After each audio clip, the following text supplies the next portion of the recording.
suite opératoire, les complications, eh bien, en regardant le tableau, selon les phases de la Lune, on a des résultats complètement différents. Des problèmes d'hémorragie de compagnie, c'est connu. C'est extrêmement fréquent quand on est en période de pleine Lune. Donc, ces histoires-là, la discussion a diffusé un peu, il y a des observations qui ont été faites. Et pour pouvoir communiquer aux autres ce qu'on a observé, on a besoin donc du langage par des mots. Et d'où des théories qui semblent être des théories, alors qu'en fait, ça se base sur des observations. C'est ce que je voulais ajouter. Vous avez Valérie Darmandy, donc vous êtes spécialisée dans l'astrologie à destination des non-voyants, des malvoyants. Alors, ça, comment dire ?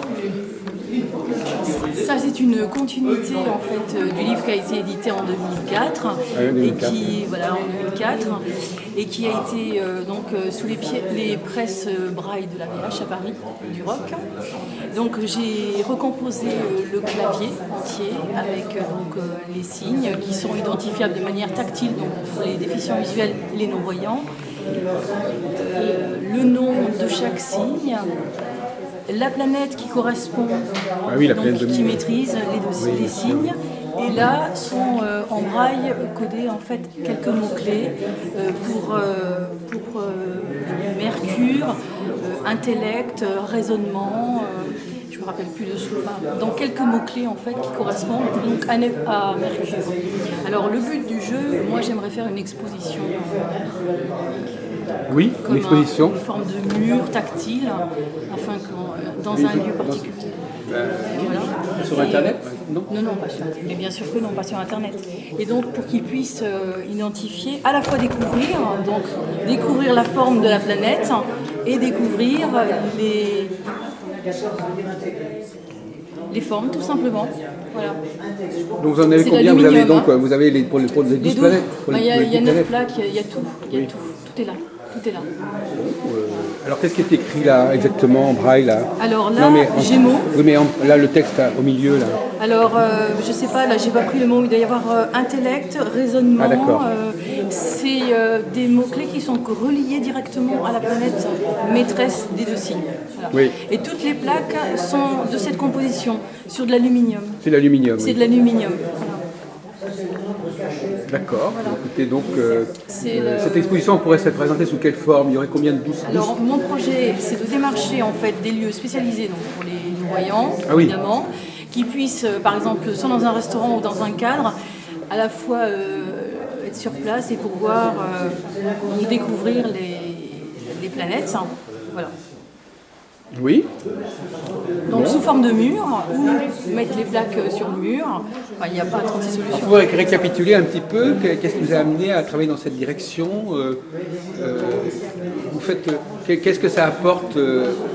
Ça apporte quelque chose à cette population ? Alors cette population, évidemment, au jour d'aujourd'hui, tout ce qui est technologie, audio, synthèse vocale, planète tactile, plaques tactiles leur permettent en fait de lire les textes qui sont directement à l'écran. Donc le système audio et le système internet a complètement révolutionné l'accès à la connaissance pour les non-voyants. Ça c'est une certitude et ça ira en croissance. Une chose est sûre, c'est que le toucher est irremplaçable.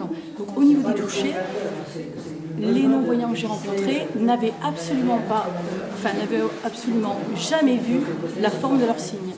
Ah oui, d'accord. Voilà, donc c'est vraiment de la découverte. Oui. Voilà. C'est sur le plan du toucher. Le glyphe du signe. Le glyphe. Sur le plan du toucher, avec quelques symboles. Voilà. Oui, c'est ça. Donc effectivement, c'est vrai que le toucher remplace le visuel. Le toucher est un complément pour le visuel, sachant qu'en plus, maintenant, tout ce qui est audio... Comme par exemple, on peut toucher un visage, ça donne un peu la même idée que si on le voyait, comme si on voyait avec les doigts, en fait. Tout à fait. Ça permet d'avoir donc l'astrologie, les bases de l'astrologie par le toucher.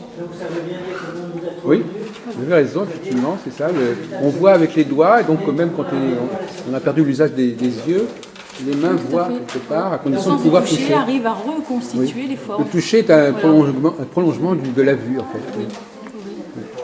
Effectivement. Donc ça, c'est la suite et la... D'ailleurs, la nuit, quand on voit mal, on s'oriente beaucoup avec le toucher, forcément. Bon, d'accord. Voilà, en espérant que ce soit le début d'autre chose, hein, les technologies évoluant. Mais vous, vos manuels, vous reprenez quoi comme texte dans vos manuels, généralement? Vous copiez, vous inspirez de quel auteur, de quel texte? Ah non, c'est un manuel qui est tout que de création. Hein. Oui, donc c'est votre propre pensée. Oui, tout à fait. Hein, tout oui, à donc fait. alors qu'est-ce qui caractérise votre discours astrologique, Valérie Darmody? Qu'est-ce qu'on trouve dans ce manuel? Comment vous parlez de l'astrologie? Même si vous pourriez même faire ce manuel pas uniquement pour les non-voyants. Oui, bien sûr. Oui, bien sûr. Mais j'ai voulu faire un manuel qui traite en fait des informations. En fait, c'est didactique. Le manuel est didactique. Donc, les planètes, l'histoire de l'astrologie de manière vraiment succincte, hein, en disant simplement qu'elle a été donc enseignée auprès de l'université. Simplement expliquer aussi que dans le manuel, il n'y a pas de prévision, c'est simplement une information sur le plan de la découverte. Donc, je parle des caractéristiques du zodiaque, en fait, des 12 signes, des luminaires, des planètes, des maisons, et à la suite de ça, donc en fait, il y a une illustration du thème de Louis Braille. Voilà. Un petit peu. Il faut dégager le tableau. Ça